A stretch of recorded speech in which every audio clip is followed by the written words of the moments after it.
제가 저거 정리하면서 다시 이제 전하고 싶은 메시지가 뭘까. 그래서 한번 정리를 따로 해봤습니다. 암에 대해서 공부해야 된다. 알아야 한다.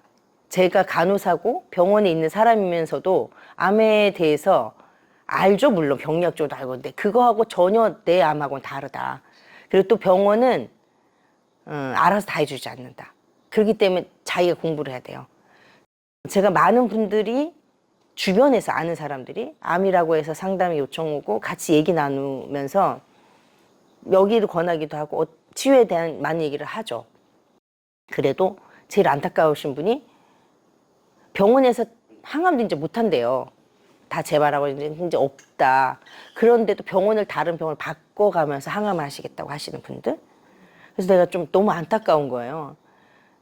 이걸 암에 대해서 알면 이렇게 하지 않을 텐데. 근데 그거는 누가 얘기한다고 해서 아 그래 이게 안 되잖아요. 자기 확신이 있어야 되고 자기가 알아야 되기 때문에 그래서 암에 대해 알아야 된다. 그래서 현대의학의 표준 치료가 갖는 한계가 있기 때문에 그 한계에 대해서 극복하고 자기 치유를 하려면 공부를 해야 할 것 같고요. 그게 아마 매주 금요일 이 시간에 후속유정학을 하고 공부하고 이럴 이유 같아요. 그렇게 해서 알고 내 걸로 만드시면 좋겠고요. 그다음에 자기 치유의 과정이라는 것, 암이. 그래서 암이 주는 메시지가 있잖아요. 저는 저에게 준 메시지가 너 그렇게 살다가 과로 살 뻔했어. 그래서 저는 암이 고마운 거거든요. 그걸 알겠더라고. 치유하는 과정에서 아 내가 그렇게 있다가 그냥 죽었겠구나. 심장마비로 혹은 과로사로. 주변에 그런 사람도 있잖아요. 그래도 암을 준 건 얼마나 감사해요. 저한테 그렇게 할 수 있는 시간을 줬고 뭔가 만약에 정리를 한다고 해도 시간을 기한을 줬기 때문에 그래서 암이 주는 메시지를 좀 알아차리는 자기 치유의 과정이 암 치유 과정이었으면 좋겠다. 그래서 특히 나를 사랑하고 돌보라는 이 메시지를 요즘 최근에 같이 이렇게 접속을 하면서 내 감정에 충실하지 않고 하고 싶은 거 못하고 뭔가 해야 한다는 압박감과 책임감과 의무감에서 뭔가를 해왔던 저에 대해서 요즘은 가만히 있으면서 아 너의 느낌이 어때? 너의 감정이 어때? 이런 것들을 봐주는 시간들을 가지고 있습니다. 아마 그런 과정을 하라고 암이 왔다. 저는 이제 그렇게 받아들였는데 아마 각자에게 암이 주는 메시지가 있을 거예요. 그게 곧 자기 치유의 과정일 것 같습니다. 그거를 찾는 것 자체가 또 치유되는 과정이지 않을까 싶고요. 그리고 왜 많은 암 중에서 난소암일까 나는 이런 거에 대한 공부도 했거든요. 마찬가지로 여러분들도 다 자기 암종에 대해서 이제 우리 원장님과 또 코칭과 이렇게 하면서 또 만나지는 게 있잖아요. 그래서 저는 신체적, 영적으로 하여튼 왜 난소암인지를 찾고 있는 과정에 이게 이제 저 어린 시절이거든요. 예. 저고 남동생이고 여동생이에요. 늘 이것만 찾으면 이제 이렇게 연결이 되는 거예요. 어린 시절부터 엄마가 우리 집은 어려워서 아들 하나 있는 거 가르쳐야 되고 맏딸은 살림미천이니까 남동생 이제 다 챙기고 그 우리 여동생은 천진난만해요. 근데 이제 이렇게 근데 제가 보니까 이걸 그대로 대물림을 한 거예요. 제가 아이가 딸하고 아들이거든요. 근데 똑같이 얘기해요. 우리 딸이. 그 나는 안 그런다고 했는데 저는 똑같이 한다고 했거든요. 근데 우리 딸은 근데 계속 그 얘기를 했어요. 옛날에도. 그때도 아니야 그랬는데 제가 지금 보니까 내가 받았던 걸 그대로 했던 것 같아요.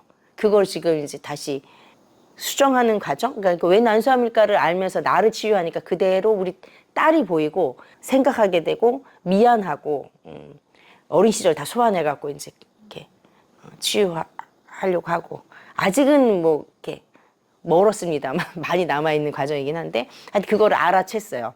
심신통합에 대한 이해는 뭐 너무 중요하죠. 그래서 빨간색으로 쫙 했는데 일단 나도 모르는 나 그러니까 그 무의식을 이제 이해하는 게 되게 중요할 것 같습니다. 나답게 꽃피우는 건 나는 무엇을 원했나. 그러니까 최근 코칭하면서 하여튼 이게 물꼬를 텄는데 제가 2019년도에 와서 코칭하면서 아이들하고 관계가 이제 개선이 많이 됐고 그 코칭하면서 정리가 됐듯이 22년도에도 코칭하면서 나를 앞으로 어떻게 할 건지 좀 정리가 됐듯이 지금도 다시 나를 찾고 있는 중입니다. 나도 모르는 나가 정말 많더라고요. 하면 할수록 뭐가 자꾸 나와요. 근데 그게 이제 코칭의 힘인 것 같아요. 그리고 전화 오신 메시지 또 더는 습관 고치기 진짜 어렵다. 제가 아까 처음에 말씀드렸던 것처럼 2년 6개월에서 한 3년 지나면 제가 다시 옛날로 돌아가는 거예요. 주기를 딱 보니까. 그러니까 지금 제가 작년에 와서 하고 나서 한 3년 딱 된 거거든요. 3년 되기 시작하면서부터 소변 안 나오고 감정 회피하고 이렇게 했던 게 이제 딱 이렇게 펼쳐진 거죠.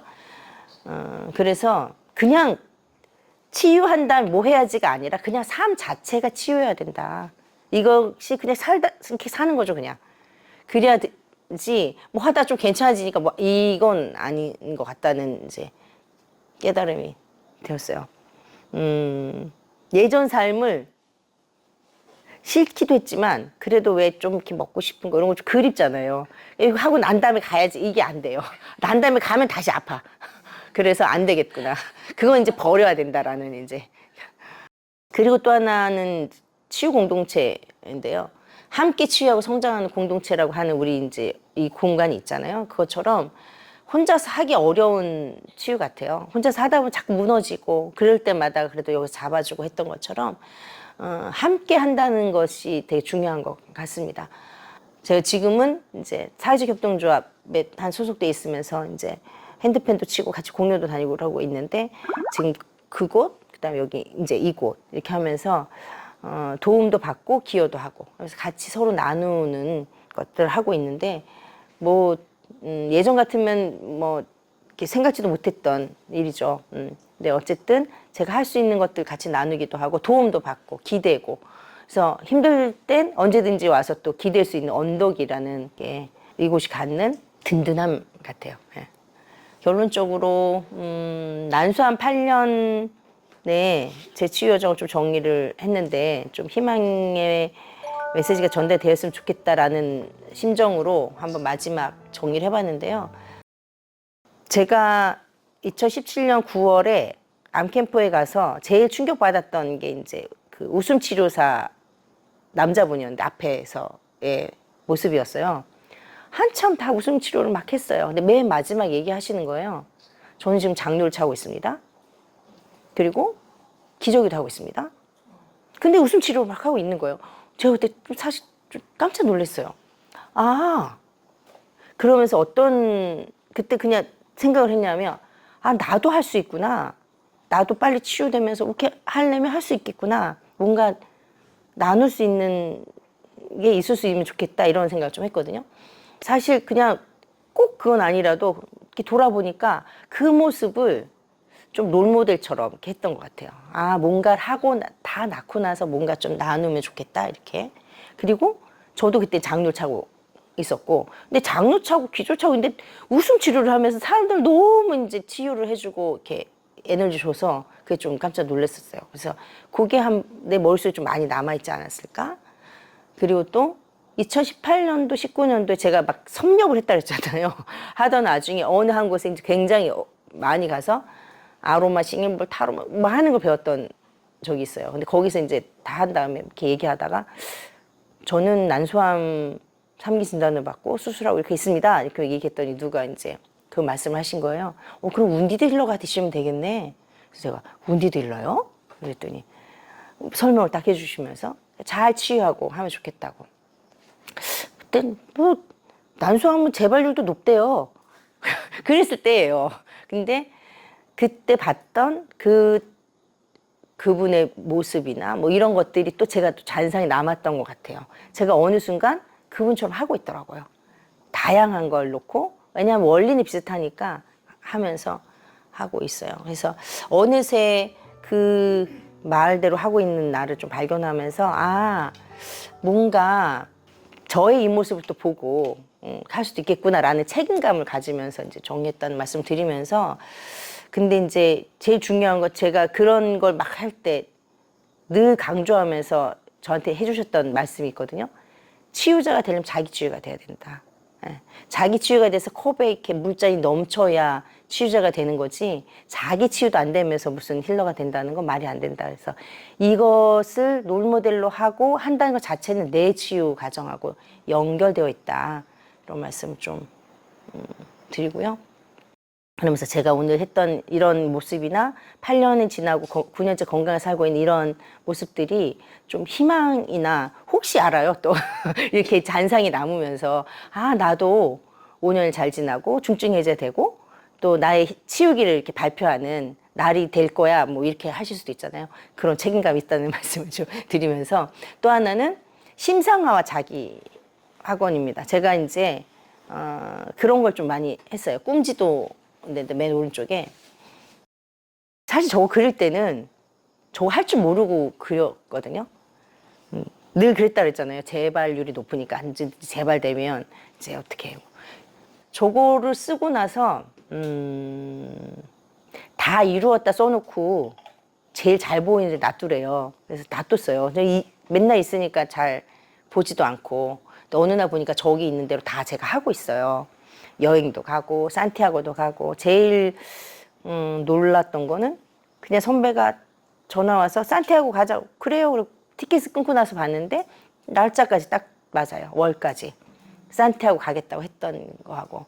그래서 아마 심상화나 자기확언이나 이런 에너지와 이런 것들이 좀 맞아떨어지지 않았을까. 그래서 제가 5년이 지나고 이렇게 하면서 해야지라고 했던 나의 모습 그리기, 이런 것들을 좀 생생하게 할수록 현실과 이제 연결이 되는 것 같아서, 내가 바라고 꿈꾸는 모든 것은 현실이 된다라는 확신이 좀 생겼고, 지금도 그래서 새로운 꿈지도와 이제 어떤 걸 꿈꿀까 제가 있어요, 있기는.